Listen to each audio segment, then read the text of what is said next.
Once upon a time, there was an experienced nurse named Jenny.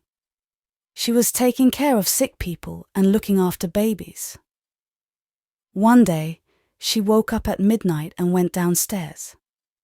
There, she saw a strange little old fellow with squinty eyes. He asked her to help his sick wife and her baby. The woman didn't like the look of the fellow, but work is work. So, she put on her things and went with him. They rode on a fast horse to a cottage where a sick woman was in bed with her children playing around. Jenny took the baby, a sweet little boy. The mother gave her a box of ointment, instructing her to apply it to her baby's eyes. She saw that the babe had squinty eyes, just like his father. So she took the box of ointment and stroked his 2 eyelids with it. But the woman wondered what it was for, as she had never seen such a thing before. So she looked to see if the others were looking, and when they were not noticing, she stroked her right eyelid with the ointment. After a while, the cottage became fancy. The sick lady turned into a beautiful woman, and the baby and its siblings became mischievous creatures. Realizing she was in a house of pixies, Jenny kept quiet. When the lady recovered, she asked the old fellow to take her back home.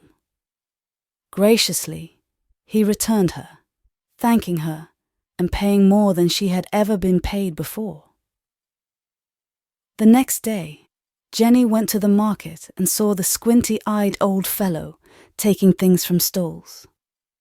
Despite her inclination to mind her own business, she approached him. She did not think it was her business to interfere, but she went to him and said, "Good day, sir. I hope as how your good lady and the little one are as well as—" But she could not finish what she was saying, for the funny old fellow started back in surprise, and he said to her, "What? Do you see me today?" "See you, of course I do, as plain as the sun in the skies. And what is more, I see you are busy too in the bargain." "Ah, you see too much. Now, with which eye do you see all this?" "With the right eye, to be sure," said she, as proud as can be to find him out. The ointment. The ointment. Don't meddle with what doesn't concern you. You shall see me no more." And with that, he struck her on the right eye, and she couldn't see him any more. And what was worse, she was blind on the right side from that hour till the day of her death. The moral of the story: being overly curious and meddling in others' affairs can lead to unexpected consequences and harm.